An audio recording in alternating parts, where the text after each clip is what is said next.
اے آدم کے بیٹے، اگر تیرے گناہ آسمان کے کناروں تک پہنچ جائیں، تیرے گناہوں سے آسمان بھر جائے، زمین بھر جائے، اگر اس کے بعد بھی تو سچی توبہ کر لے اور میرے پاس اس حال میں آ جائے کہ تو اللہ کے ساتھ شرک نہیں کرتا تھا، اے آدم کے بیٹے، میں زمین بھر کے مغفرت تیرے حوالے کر دوں گا۔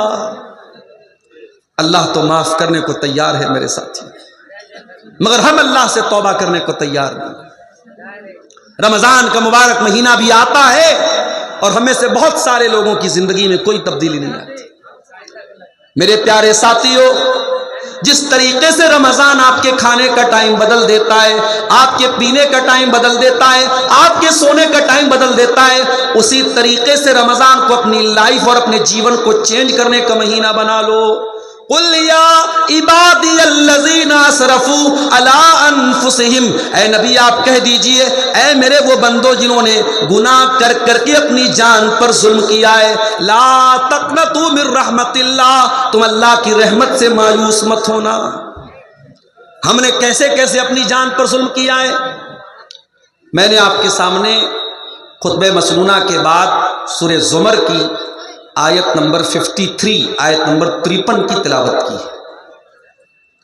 بہت مشہور آیت ہے یہ، ہو سکتا ہے آپ نے پہلے بھی اس آیت پر کچھ تقریریں سنی ہوں۔ یہ وہ آیت ہے جس کے بارے میں حضرت عبداللہ بن مسعود رضی اللہ تعالیٰ عنہ کہا کرتے تھے، انہا ارجا آیت فی القرآن،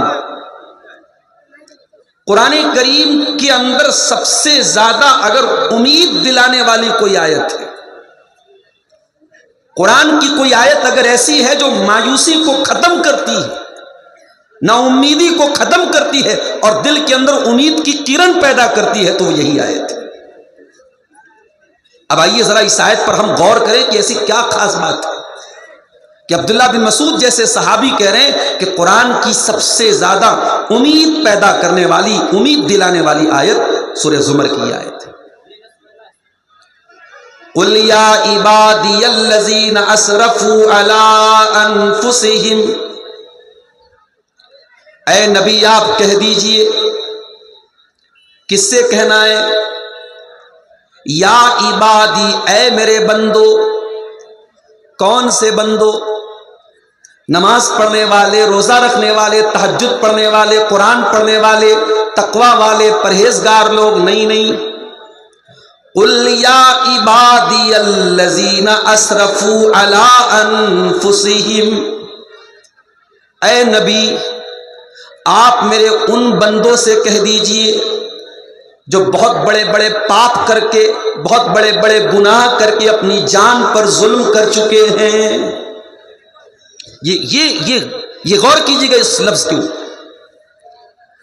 قُلْ يَا عِبَادِيَ الَّذِينَ أَسْرَفُوا عَلَىٰ أَنفُسِهِمْ لَا تَقْنَطُوا مِن رَحْمَتِ اللَّهِ، اے نبی آج آپ کو نمازیوں سے نہیں بولنا ہے، تہجد پڑھنے والوں سے آپ کو خطاب نہیں کرنا ہے، روزہ رکھنے والوں سے آپ کو خطاب نہیں کرنا ہے، اے نبی آج آپ کو ان لوگوں سے خطاب کرنا ہے، ان لوگوں سے بولنا ہے جو بہت بڑے بڑے گناہ کر چکے ہیں، بہت بڑے بڑے پاپ کر چکے ہیں، کوئی شراب کے نشے میں دھت ہے، کوئی زنا کر چکا ہے، کوئی حرام کاروبار کر چکا ہے، کوئی کسی غلط کام میں مبتلا ہے۔ اے دنیا کے پاپیو، اے دنیا کے گنہگارو، اے گناہ کر کر کے، پاپ کر کر کے، جنہوں نے اپنی جان کے اوپر انیائے کر رکھا ہے، جنہوں نے اپنی جان پر اتیاچار کر رکھا ہے، جنہوں نے اپنی جانوں پر ظلم کر کے رکھا ہے۔ اچھا اللہ نے ڈائریکٹ یوں کیوں نہیں بولا؟ اے نبی آپ گنہگاروں سے بول دیجیے۔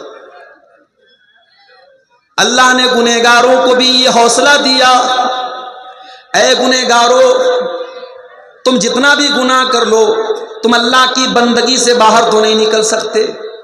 پاپ کرتے کرتے زمین تمہارے پاپوں سے بھر جائے، لیکن تم اس زمین کے کنارے سے باہر تو نہیں نکل سکتے، تمہیں گھوم پھر کر کے آنا تو اسی دھرتی پر ہے، اسی زمین پر ہے۔ اے میرے گنہگار بندو، سب کے بعد تم میرے بندے ہو، میں تمہیں اپنا بندہ مانتا ہوں۔ ہائے میرے رب تو کتنا کریم ہے، جو تیرے ساتھ شرک کر رہے ہیں تو ان کو بھی اپنا بندہ کہہ رہا ہے، جو تجھے گالیاں دے رہے تو ان کو بھی اپنا بندہ کہہ رہا ہے، جو تیری دھرتی پر زنا کر رہے ہیں اے اللہ تو ان کو بھی اپنا بندہ کہہ رہا ہے۔ آج بیٹا باپ کی شان میں بدتمیزی کر دے، باپ بیٹے کو گھر سے نکال دیتا ہے، بیٹی ماں کے ساتھ زبان چلا دے، ماں بیٹی سے بات تک نہیں کرتی ہے۔ اے اللہ تو کتنا حلیم ہے، تو کتنا کریم ہے، اے اللہ تیری رحمتوں کا کوئی ٹھکانہ نہیں، تو گنہگاروں کو بھی اپنا بندہ کہہ رہا ہے۔ اے اللہ تیری محبت پر قربان جاؤں، تو بندہ کہہ کے مخاطب کر رہا ہے، قل یا عبادی الذین اسرفوا، اے میرے وہ بندو جنہوں نے گناہ کر کر کے اپنی جانوں کے اوپر ظلم کیا ہے۔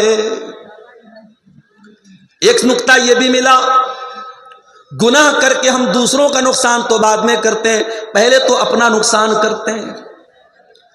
او لوگو تم کبھی گناہ کر کے یہ نہ سوچنا ویلنٹائنز ڈے پر بہت سارے زنا ہوئے ہوں گے، بہت سارے ہوٹل کے کمرے آباد ہوئے ہوں گے، بہت سارے بدکاری کے کام ہوئے ہوں گے، وقتی طور پر چند منٹوں کے لیے، چند گھنٹوں کے لیے لوگوں کو مزہ آیا ہوگا، لیکن یاد رکھو میرے پیارے ساتھیوں، گناہ کی نحوست انسان کے جسم کے اوپر بھی پڑتی ہے، انسان کی ذات پر بھی پڑتی ہے، انسان کے بال بچوں پر بھی گناہ کا اثر پڑتا ہے، انسان کی صحت پر بھی گناہ کا اثر پڑتا ہے، انسان کی سواری پر بھی گناہ کا اثر پڑتا ہے، انسان کی روزی روٹی پر بھی گناہ کا اثر پڑتا ہے۔ گناہ وقتی طور پہ آپ کو مزہ دے سکتا ہے، لیکن گناہ پرماننٹلی، دائمی طور پر گناہ نقصان ہی دے کر کے جائے گا میرے ساتھ۔ ہم جن کی اولاد ہیں آدم علیہ السلام، ذرا قرآن میں ان کا واقعہ اٹھا کے دیکھیے۔ آدم علیہ السلام کو اللہ تعالیٰ نے جنت میں رکھا، اور اللہ نے آدم اور حوا دونوں سے کہا کہ تمہیں جو کھانا ہے کھا لو، وَلَا تَقْرَبَا هَذِهِ الشَّجَرَةَ فَتَكُونَا مِنَ الظَّالِمِينَ، اے آدم اے حوا اس پیڑ کے قریب نہ جانا ورنہ تم ظالم بن جاؤ گے۔ آدم اور حوا ایسا تو نہیں کہ نادان تھے، ناسمجھ تھے، جنت میں سب کچھ ان کو مل رہا تھا، بڑی آرام کی زندگی چل رہی تھی۔ شیطان کو پتا تھا بہت آسان تو نہیں آدم کو بہکانا، بہت آسان تو نہیں حوا کو بہکانا، لیکن شیطان کو یہ بھی پتا تھا کہ اللہ والوں کو اللہ کا نام لے کے جلدی بیوقوف بنایا جا سکتا ہے، دینداروں کو دین کے نام پہ آسانی سے بیوقوف بنایا جا سکتا ہے۔ اسی لیے شیطان آدم کے پاس آیا، حوا کے پاس آیا اور کہا کہ اے آدم اے حوا جس پیڑ کے قریب جانے سے تم کو اللہ نے منع کیا ہے وہ تو شجرۃ الخلد ہے، وہ تو امرت کا پیڑ ہے، اس کو کھا لو گے تو ہمیشہ ہمیشہ رہو گے۔ اچھا ایک بات ہے، آدم علیہ السلام کو شیطان نے جب بہکانے کی کوشش کی تو لالچ کیا دلایا کہ اے آدم ہمیشہ رہو گے۔ اس کا مطلب کہ انسان کو لائف میں کوئی چیز ملے اور وہ پرماننٹلی ملے، ہمیشہ ملے، یہ انسان کی نیچرل خواہش ہے، فطری خواہش ہے۔ آدم علیہ السلام کے اندر بھی یہ خواہش تھی، اور شیطان کو پتا تھا کہ یہ جال میں پھینکوں گا تو آدم کو آسانی سے میں اپنے جال میں لے سکتا ہوں۔ کہاں ہے آدم حوا اس پیڑ کو تم کھا لو گے تو ہمیشہ ہمیشہ تم جنت میں رہو گے۔ وَقَاسَمَهُمَا إِنِّي لَكُمَا لَمِنَ النَّاصِحِينَ، اور شیطان نے جھوٹی قسم بھی کھائی، اللہ کی قسم کھا کے میں کہتا ہوں میں تمہاری بھلائی چاہتا ہوں، میں تمہارا خیر خواہ ہوں۔ جب شیطان نے قسم کھا لی تو ہمارے باپ آدم اور ہماری ماں حوا اس کے دھوکے میں آ گئے۔ فَدَلَّاهُمَا بِغُرُورٍ، شیطان نے دونوں کو اپنے شیشے میں اتار لیا، دونوں کو دھوکے میں ڈال دیا۔ فَلَمَّا ذَاقَا الشَّجَرَةَ بَدَتْ لَهُمَا سَوْآتُهُمَا، اور جیسے ہی دونوں نے اس پیڑ کے پھل کو چکھا فوراً دونوں کے بدن سے کپڑے اتر گئے، دونوں ننگے ہو گئے۔ دیکھو اللہ کی نافرمانی کا نتیجہ دیکھو۔ آدم علیہ السلام اللہ کے نبی ہیں، پہلے انسان ہیں، تمام انسانوں کے باپ ہیں، لیکن جب جس کام سے اللہ نے منع کیا تھا جیسے ہی انہوں نے وہ کام کیا پہلا نتیجہ کیا نکلا؟ ان کے بدن کے کپڑے اتر گئے، دونوں ننگے ہو گئے۔ اچھا جب دونوں ننگے ہو گئے تو یہ نہیں ہوا کہ ننگے ہو کر کے وہ آرام سے رہیں، جیسے وہ ننگے ہوئے فتفقا یکسفان علیہما من ورق الجنہ، دونوں جنت کے پتوں کو پکڑ پکڑ کے اپنی شرمگاہ کو ڈھانپنے لگے۔ دونوں کو ننگا رہنا بالکل بھی پسند نہیں تھا۔ او دنیا والو، اگر تم واقعی میں آدم کی اولاد ہو اور واقعی میں تم حوا کی اولاد ہو تو خبردار ننگے رہنا کبھی گوارا نہ کرنا، ننگے پن کے قریب نہ جانا، ولگیرٹی کے قریب نہ جانا، اشلیلتا کے قریب نہ جانا۔ جس کو ننگا پن پسند ہو، آج دنیا کے بڑے بڑے ترقی یافتہ لوگ وہ سمندر کے کنارے ننگے ہو کر کے ان کی عورتیں لیٹی رہتی ہیں، اور اس کو ترقی کا نام دیا جاتا ہے، اس کو تفریح کا نام دیا جاتا ہے۔ اے دنیا کے بے شرموں اور بے غیرتوں، تم اپنا نام آدم کی اولاد سے کٹوا دو۔ اگر تم واقعی میں آدم کی اولاد ہو، اگر واقعی میں تم آدم کے بیٹے ہو، تو تمہیں ننگا رہنا بالکل بھی پسند نہیں ہونا چاہیے۔ جس کے اندر آدم علیہ السلام کی خصلت ہوگی، جو حقیقت میں آدم کا بیٹا کہلانے کے لائق ہے، جو حوا کی بیٹی کہلانے کے لائق ہے، وہ ننگا رہنا کبھی پسند نہیں کرے گا، وہ ننگا رہنا کبھی پسند نہیں کرے گی۔ دونوں اپنے بدن کو پتے سے ڈھانپنے لگے، اور جب دونوں کو احساس ہوا کہ شیطان نے تو ہم سے غلط کام کروا دیا، دونوں کو فوراً احساس ہوا اور دونوں نے اللہ کی بارگاہ میں ہاتھ اٹھایا اور بڑی پیاری دعا کی، ربنا ظلمنا انفسنا وان لم تغفر لنا وترحمنا لنکونن من الخاسرین۔ اے اللہ، ہم نے یہ جو غلطی کی ہے، اے اللہ ہم نے اپنی جان پر ظلم کیا ہے، ہم نے اپنے اوپر اتیاچار کیا ہے، اے اللہ ہم نے کسی اور کا کچھ نہیں بگاڑا، ہم نے تو اپنا بگاڑا ہے، ہم نے تو اپنے لیے گڈھا کھود لیا ہے۔ ربنا ظلمنا انفسنا، اے اللہ تیری نافرمانی کر کے ہم نے بہت بڑا ظلم اپنے اوپر کر لیا ہے۔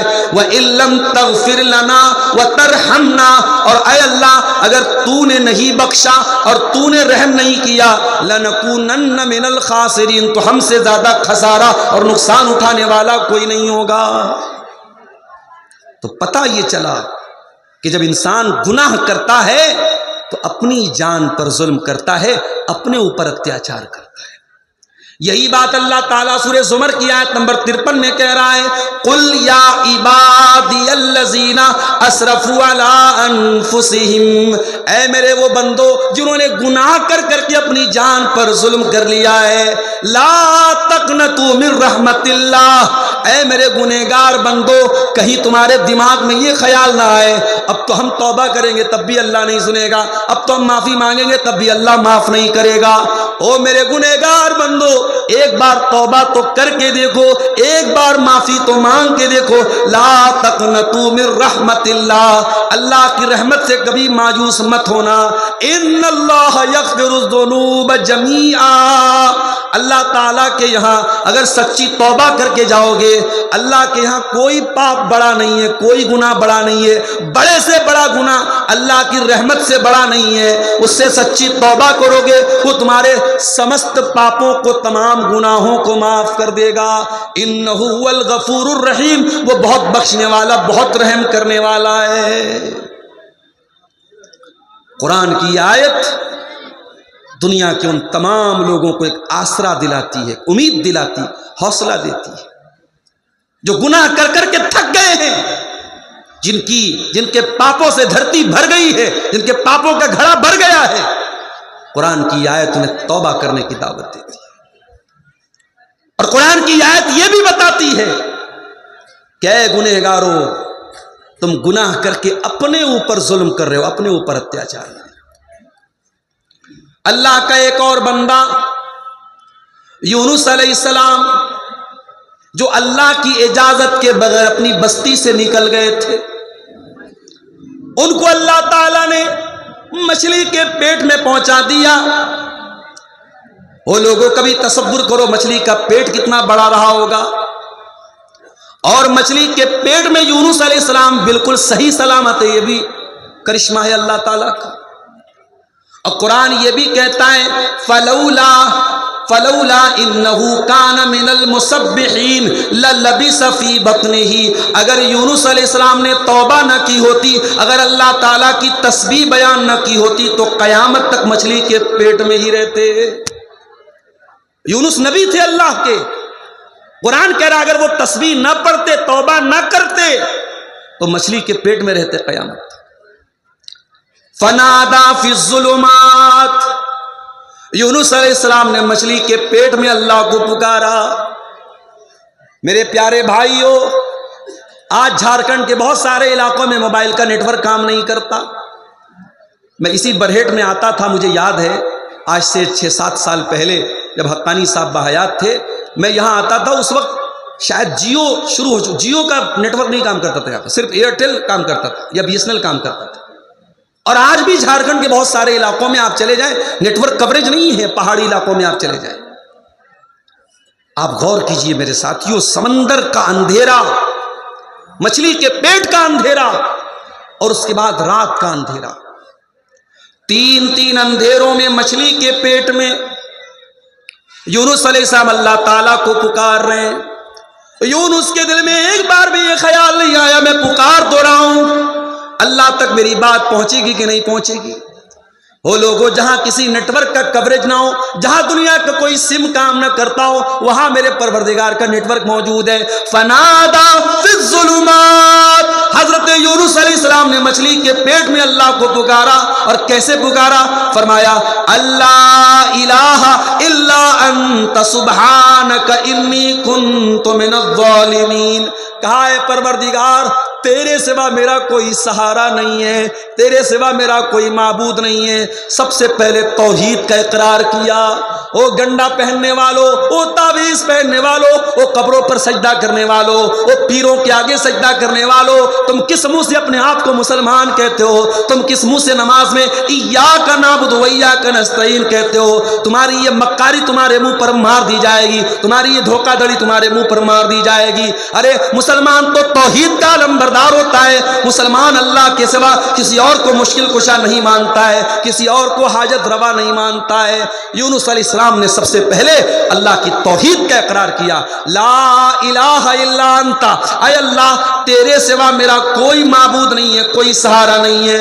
سبحانک، اے اللہ میں اپنی غلطی کو مانتا ہوں، میں اپنی خطا کو مانتا ہوں، اے اللہ تو پاک ہے، میری خطا تھی، میری غلطی تھی۔ سبحانک انی کنت من الظالمین، اے اللہ مجھ سے غلطی ہو گئی، میں نے ظلم کیا، میں نے اتیاچار کیا، میں تیری اجازت کے بغیر اپنی قوم کو چھوڑ کے چلا گیا، اے اللہ مجھے معاف کر دے۔ یہ یونس علیہ السلام کی دعا ہے، کتنی پیاری دعا ہے، اس میں اللہ کی توحید کا بھی اقرار ہے، اللہ کی تسبیح بھی بیان ہو رہی ہے، اور اپنے گناہ کا، اپنی غلطی کا اعتراف بھی ہو رہا ہے۔ اسی لیے اللہ کے نبی فرماتے ہیں کہ مچھلی والے نبی کی دعا کسی بھی مصیبت میں انسان اگر پڑھے گا، مسلمان پڑھے گا تو اللہ ضرور اس کی مصیبت کو دور کرے گا۔ یہ دعا صرف یونس علیہ السلام کے لیے نہیں تھی، یہ قیامت تک آنے والے مومنوں کے لیے دعا ہے، اور یہ دعا بھی ہمیں یہ سکھاتی ہے میرے پیارے ساتھیوں کہ انسان جب اللہ کی نافرمانی کرتا ہے، اللہ کی کوئی بات نہیں مانتا ہے، تو انسان کسی اور پر اتیاچار نہیں کرتا ہے،